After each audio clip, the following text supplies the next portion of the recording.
Hi everyone, this is Sanjana and I'm continuing our series where we have some of our students who've taken CATs at other exams and you sort of get to understand their experience. So today we have Ramnathan here with us, and Ramnathan is someone whose story, if you ask me, is one of the most inspiring. He was somebody who was balancing work and prep, and we will hear about that shortly. And we'll also learn about how he sort of took a little bit of time. He had a little bit of time, and he really took his destiny in his hands, and he was like, I will do what it takes to get into a top B school, right?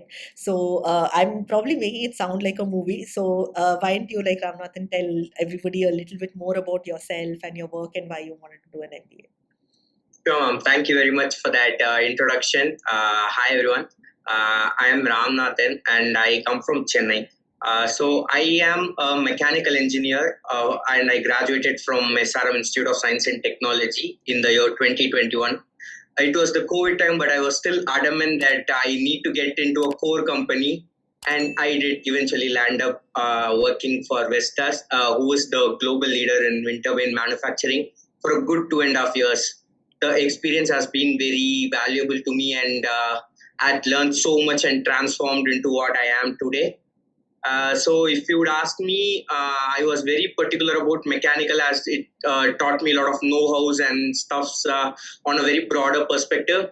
And then once I got into work and I started working on projects, taking up a lot of accountability, and then I also got some chance to visit Denmark, which is actually the where the headquarters of Vestas is.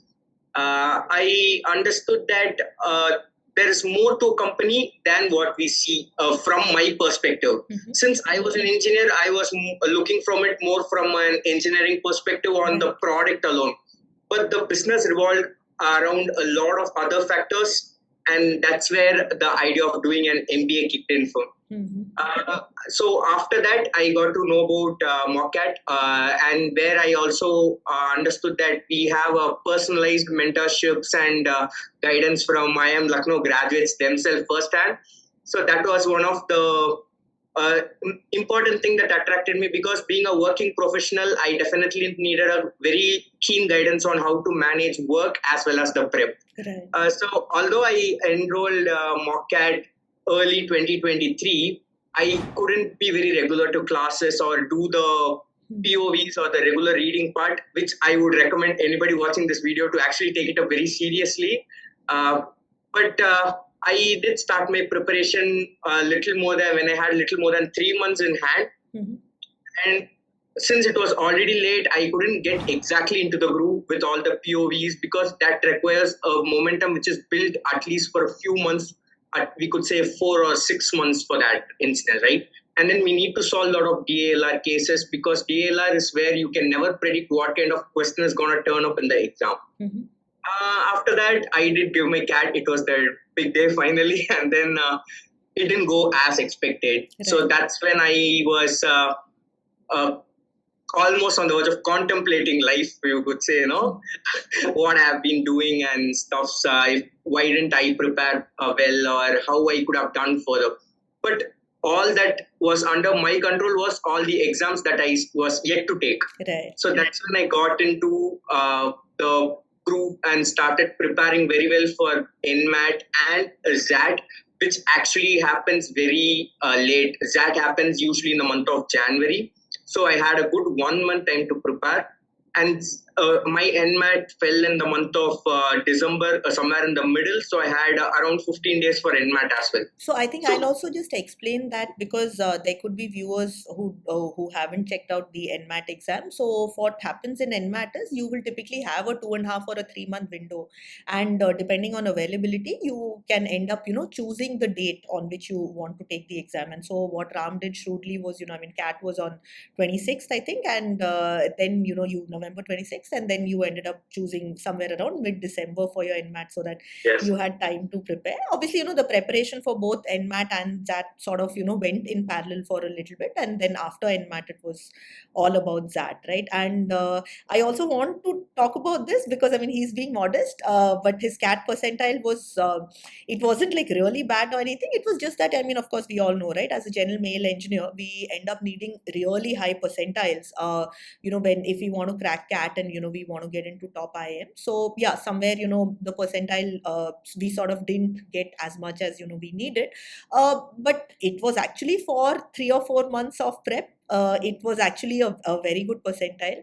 But then after that, of course, you sort of like really put your mind to it, and that 6 weeks I think is something where you really like you said, right? So when it went like 180 degrees where you ended up cracking NMIMS and XLRI Delhi. So, but before we go into this part, can you talk a little bit more about your the work itself, because I mean that was I think something which, like you said, that was the driving factor for you wanting to do an MBA, and particularly during COVID. In fact, I've had this discussion with a lot of students because as engineers, and I'm an engineer myself, right? We tend to look at the core of the product, whether it is the mechanical side like you, or the coding side like I was a computer science engineer.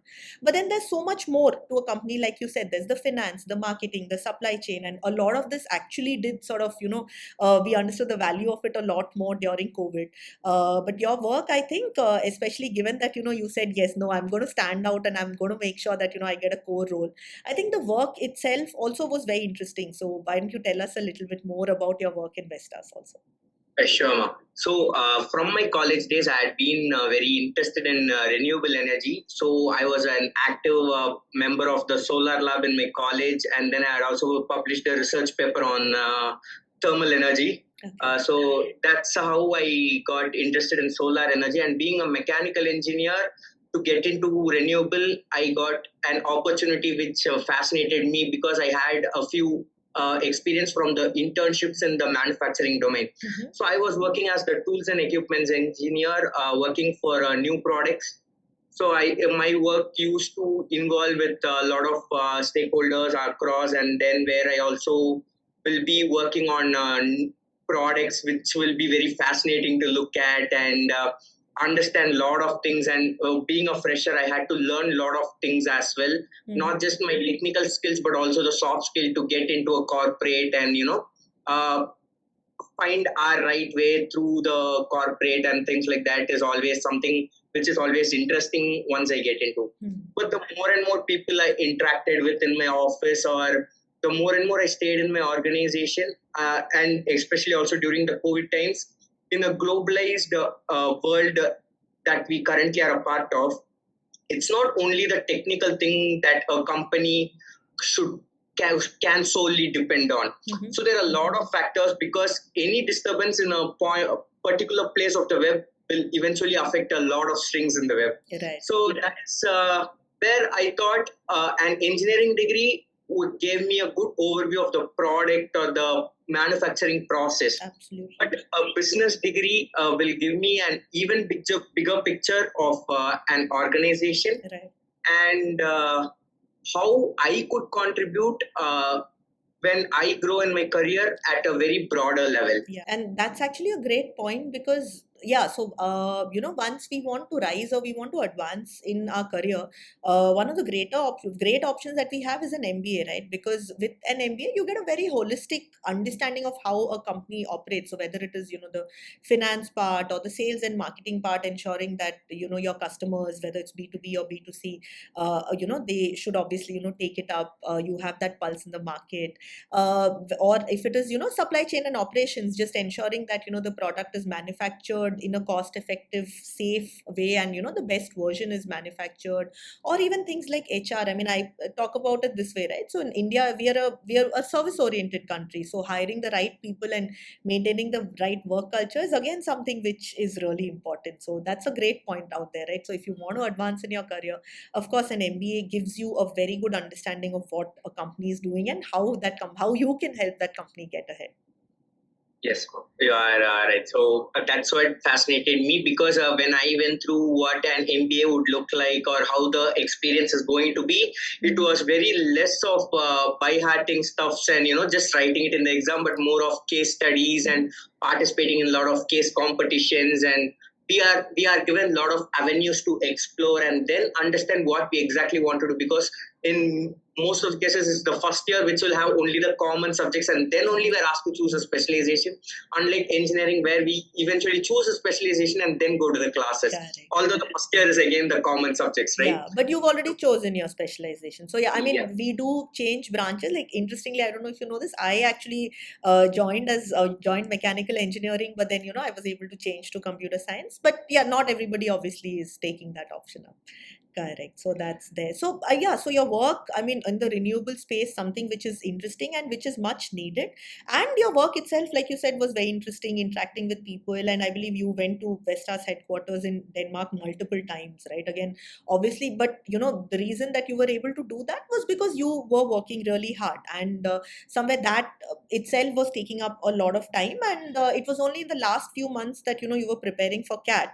But even then, I don't think you were able to sort of make it in time to put in the prep and attend the classes and all of that. So how did that go those last few months where you were at least sporadically preparing for CAT? Yeah. So when I started preparing for CAT, my a typical day would look like where I had to wake up, catch a cab early in the morning, and then go to office. When I come back home, it will be around 7:30 p.m. or at least I will be back by 7 p.m. At the earliest.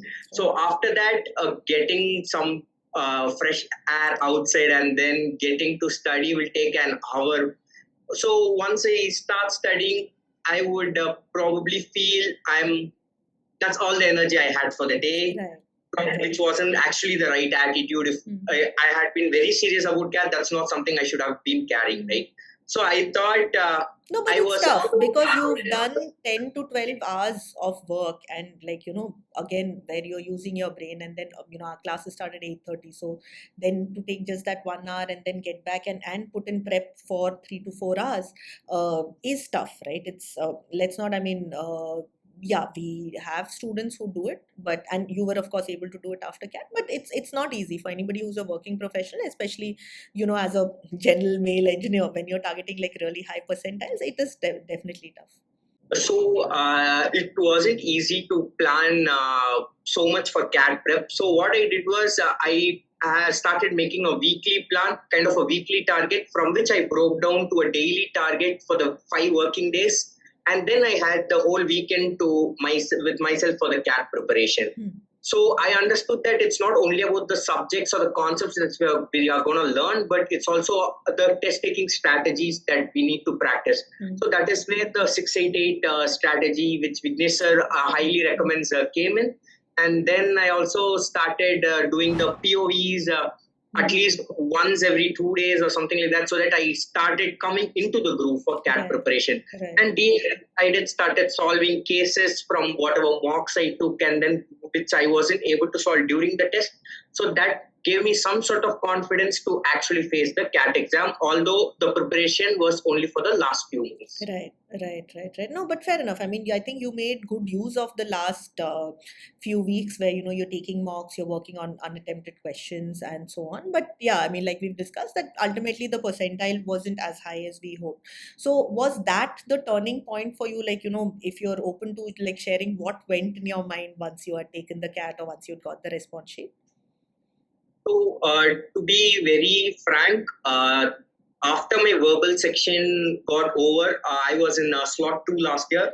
So after the verbal section, I knew this paper is not going in the way I wanted it to. But that was the toughest slot for verbal, yeah. So, and then I understood that but I still had that thought in mind, which we have been discussing in class, that exam is not over until it is actually over, right? So I still held on and I didn't give up until the last moment. I tried my best. And then after I came out of the center, with all the mock experiences that I have, and then understanding the paper and understanding the toughness level, I for sure knew that I am not going to get the percentile for the B schools that I have in my mind from a CAT percentile perspective. So while coming back, I thought the only controllable that's within my control is the exams that I'm yet to take. Right. that is where the NMAT and XAT stood out in my mind, and I thought that I'll make the best use of the next 15 days for NMAT, also complementing it with the preparation for XAT, and the next 15 days exclusively for XAT, because XAT has this section called decision making, which is totally new from all the competitive exams that we see, right? So I started reducing my sleep hours. I hardly slept for 3 or 4 hours every day. I used to drink coffee in the night so that I don't fall asleep, and then take a lot of efforts to cover a lot of concepts which was my weakness, or try different kind of questions, download a lot of past papers, and then try out all the questions. And also I attended the other management entrance exam test classes which started right after our CAT exam. So that's where I got introduced to the and just to help people understand, I mean, this is with work, right? So you had your work going on, and it was only, like you said, after coming back maybe at 7 or 8 or 9, whatever, is when, you know, your prep started, and of course you had the weekends to prep. Yes, ma'am. So, so by reducing the amount of sleep, I was able to put in probably 4 to 4.5 hours of work every day, and so I thought that it's again, now that I have a platform of concepts under me already. It's the test-taking strategy that I need to work on, because almost all the competitive exams majorly cover the basic concepts that we prepare on a higher level. Right? I'm sorry, so, I'm continuously interrupting you, but that's again such an important thing to remember, right? That when you take CAT, XAT, SNAP, NMAT, the syllabus is at least about 80% similar. In XAT, we have decision making, and that's about it. But even things like, you know, like grammar questions, vocabulary questions, they're there in all of these exams. And the LR section is somewhat similar. And even what we study in XAT DM, I mean, there's a mini version of that which comes in NMAT. So, you know, preparing for XAT DM really helps us for that, you know, that NMAT bit as well. And again, verbal reasoning is something which is there in all of these exams. So where they differ predominantly is the test-taking strategy. So that's absolutely right. And so then how did you go about that? Yes, ma'am. So to begin with the test-taking strategies, I started attending the OMIT classes whenever it was possible for me. Or since I was still working, I made sure that I at least watch the recording within the next day, so that I don't miss out on anything that's being covered for NMAT. So once I started doing that, I understood how NMAT has this toughness adaptability mechanism in it, and there is no chance to loiter around a single question, because we cannot actually move to the next question until we answer a particular question. So I understood exactly what Vignesh was trying to tell about, you know, moving to the next question if we actually don't know, by marking an answer, or if we know an answer, skip one, and so on, right? Yeah. That also needs to be complemented with the timer, because NMAT is where we cannot leave questions at the end, but we also need to complete the entire question set within the given time as well. Correct. Because a lot of students actually, I've interacted with people who have taken NMAT and they've not realized that you are penalized if there are questions that, you know, you're leaving at the end. You don't get negative marks for a wrong answer. Obviously, you know, because it's adaptive, it is going to an easier question if you have maybe, you know, you've got 3 or 4 questions wrong. But yeah, we need to finish that. And finishing is not easy, because in verbal, for example, it's less than 1 minute that we get per question, and that's including 2 RCs. Yes, sir. So, but and another interesting thing about NMAT, what I felt was that in CAT we will know if we did the exam well or not, but in NMAT it straight away gives out the score. That's going to be, you know, because NMIMS is the college which ideally everyone will be looking to after taking their NMAT. But NMIMS, we will pretty much know what the cutoff range is going to be, and then that will straight away give us a picture on if we could expect to go there or not.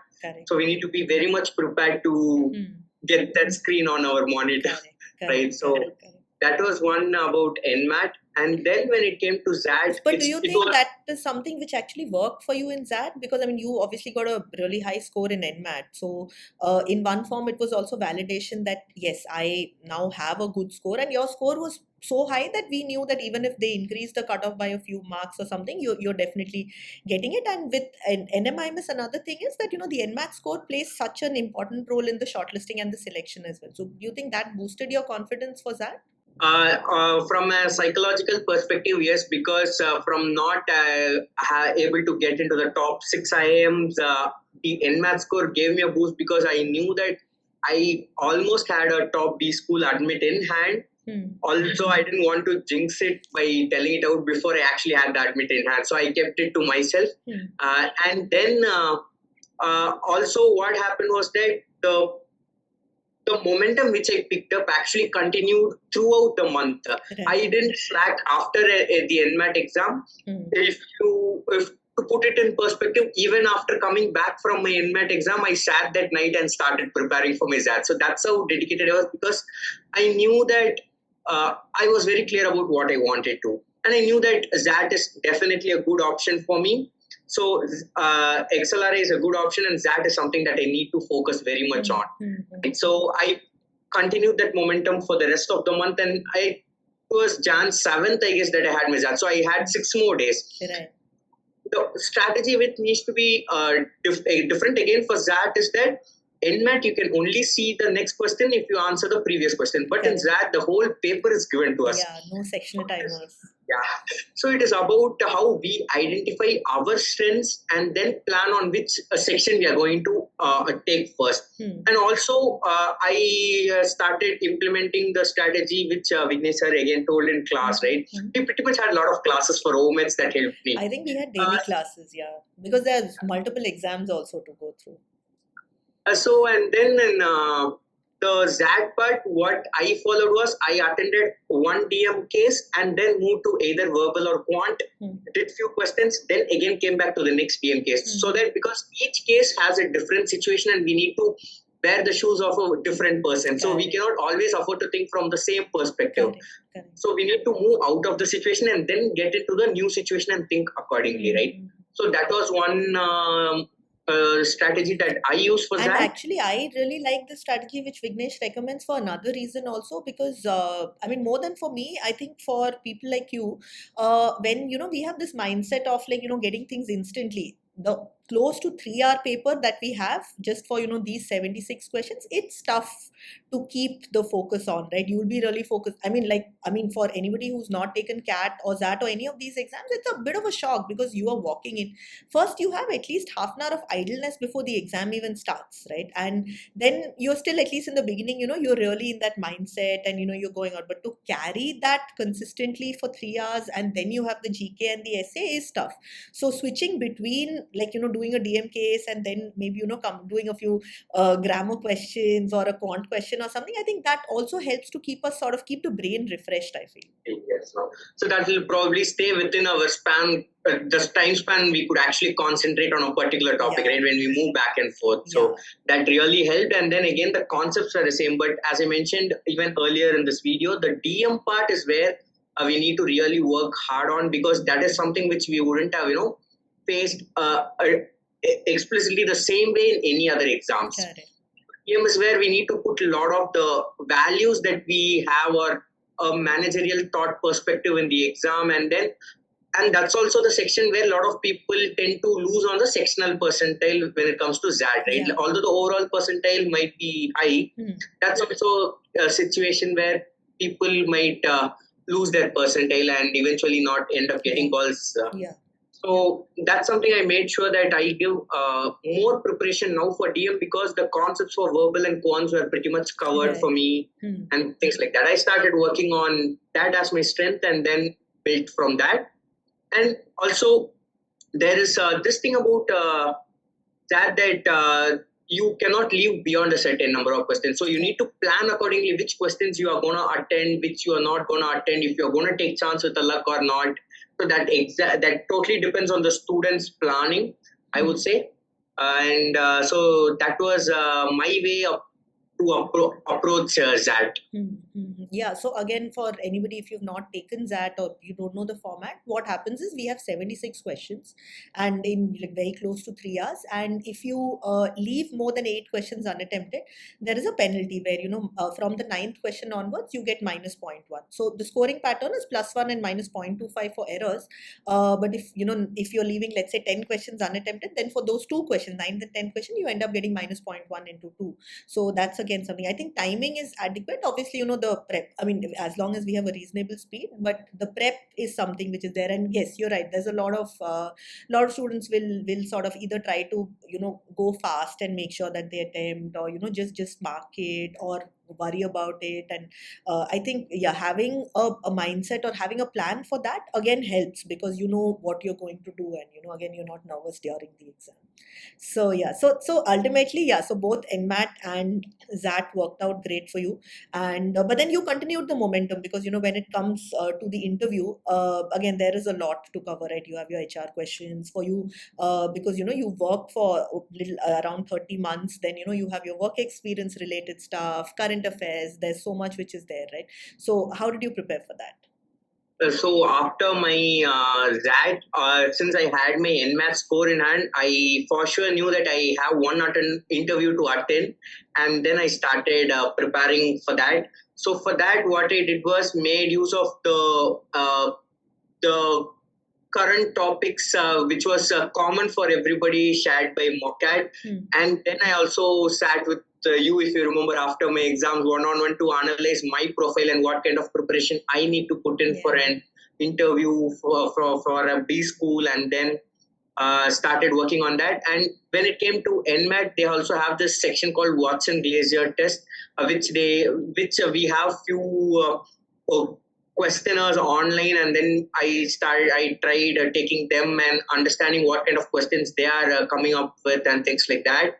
And then I came up with the critical reasoning part, which is also part of an NMAT interview process. So all because I truly believe that I cannot always rely on a score, because I never know how the entire competition of the batch is going to be, right? So it's always better to fight till the end and make sure that we put in the best until we come out of the interview. That's where the entire controllable situation lies in our hands. And that's a beautiful message right there, right? I mean, where he's coming from is that for NMIMS, the weightage for the NMAT score, it's really high for your shortlisting, and it's 70%, but it's also 50% for the final selection.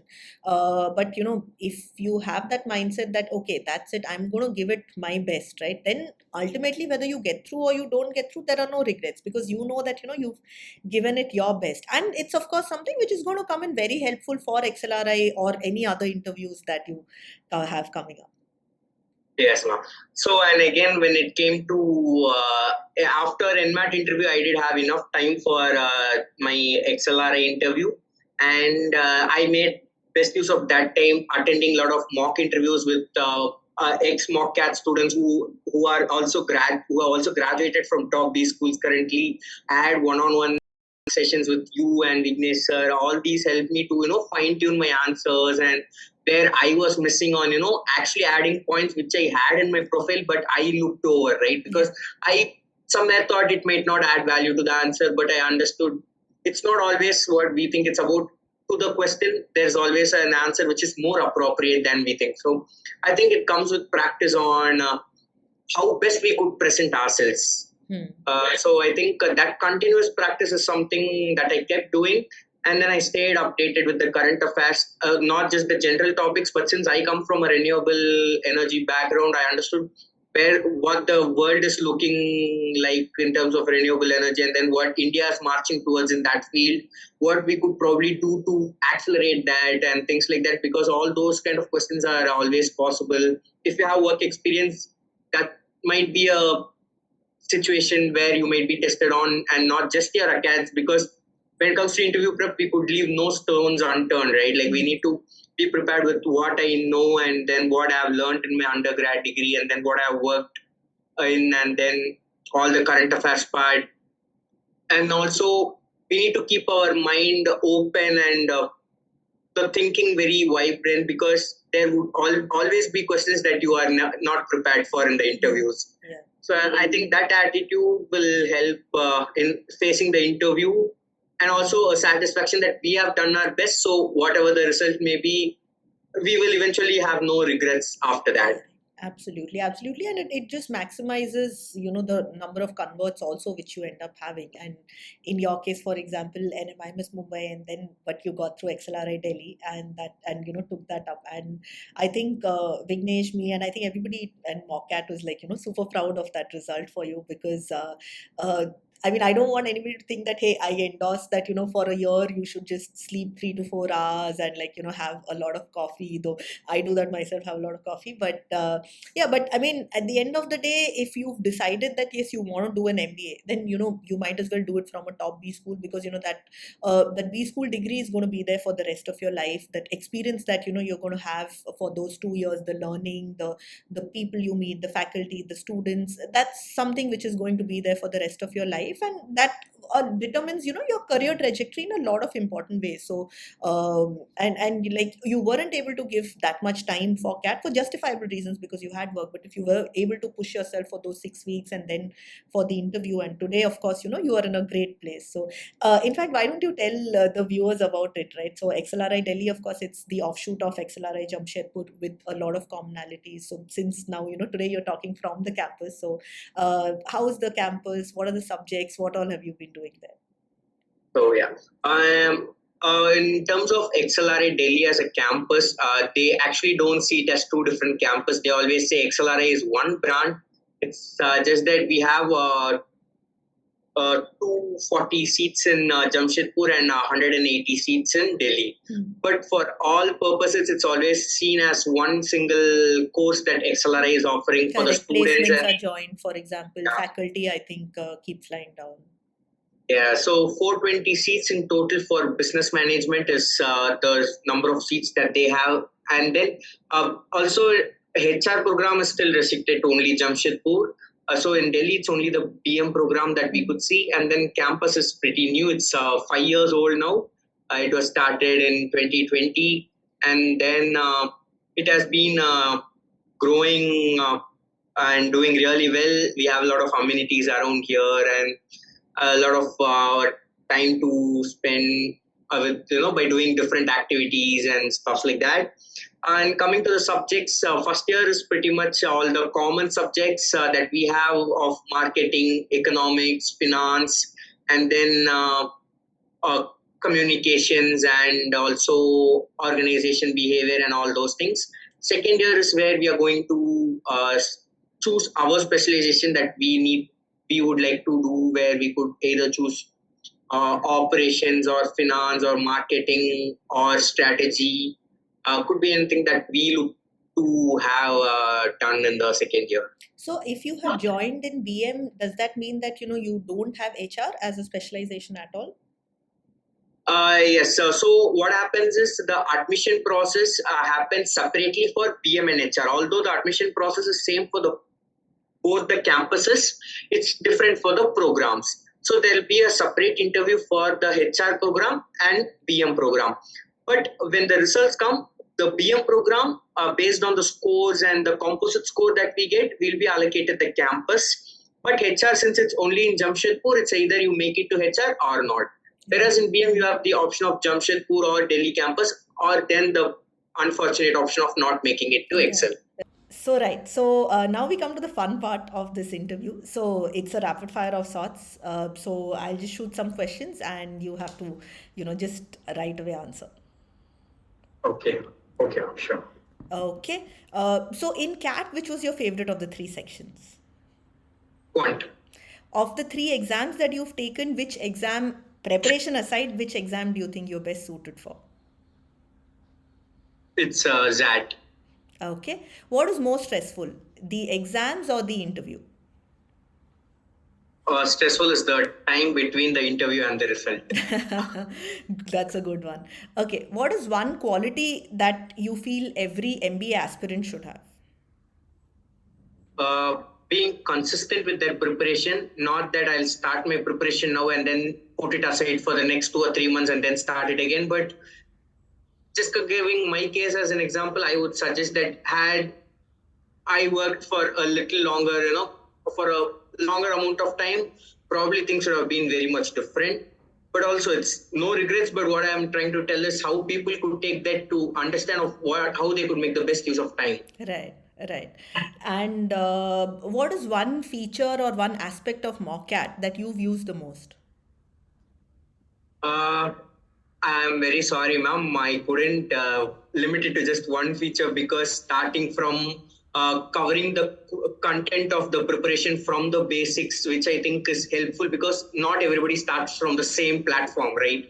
Because everybody comes from a very different background, and then all the POVs that's being sent on every day, and then how a business perspective news that's being circulated, all these adds up. There's nothing that you cannot limit it to just one feature that stands because it's the entire pack that makes the course very personalized, and also how we get to be mentored by people who have actually been in our shoes and then graduated from IIM Lucknow. That gives us a lot of confidence that when we interact with you, and that gives us space for self-analyzing and things like that. Right. So essentially, you're saying so lessons, daily POV, the curated news, as well as interacting with me and Vignesh. Okay. So on that note, so who have you interacted with more, Vignesh or Sanjana? Now here you have to tell us one answer. So again, it comes to which subject I was seeking guidance from, right? So you have like a proper split of who's taking up which activity, and then it was No, you also have to based on choose the one. timetable. Even if it is 49:51, you have to choose one. I seriously couldn't think of an answer for this moment. But I think on an interview perspective, I've interacted with you more, and then on a preparation perspective, I was more interacting with sir. So it is two different situations, and both of you in the different stages of the entire cat journey. Okay. Okay. And what area do you want to specialize in, or what role do you want to take up after your MBA? So I'm majorly looking for entering into the consulting domain after my MBA, because I think with an engineering background and business studies, I'd be able to make the best use of the analytical skills that I have, and then whatever engineering has given the soft skills to my brain, I would be able to make the best use of it with the structured learning of the business concepts that I'm yet to take in XLRI. Okay. The biggest thing that is different in XAT versus CAT?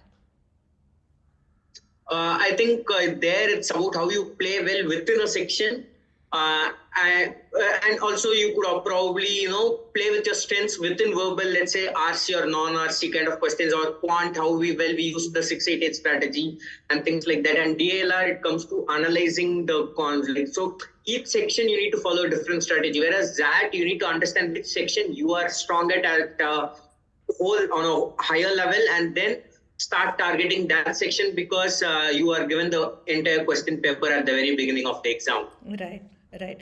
And NMAT, one difference between CAT or XAT and NMAT? NMAT being adaptive toughness exam, I think it's about how quickly or swiftly we navigate through and understand if we know the question or not. That plays a very crucial role in NMAT. One, one advice or even just one study tip which worked for you? 688 strategy. Okay. What is the biggest challenge that you faced during your prep? I think we already know the answer. Yeah, so it was mostly the lack of time, and also I was very particular that I shouldn't give up on my job for this preparation, because I needed to be very sincere with the responsibilities that I was trusted with, right, in my workspace. Right. Online versus offline. I mean, obviously, our classes and prep has been online. So how did that work out for you?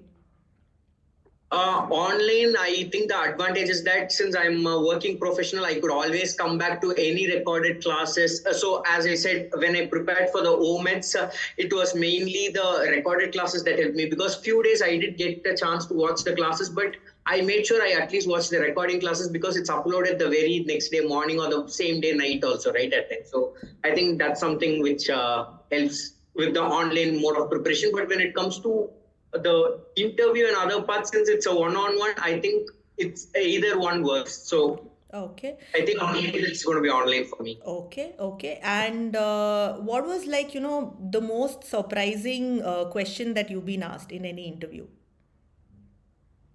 So the most surprising thing, so if I remember this from my XLRI interview, it was how they asked my hobby the moment I told them I like to play cricket.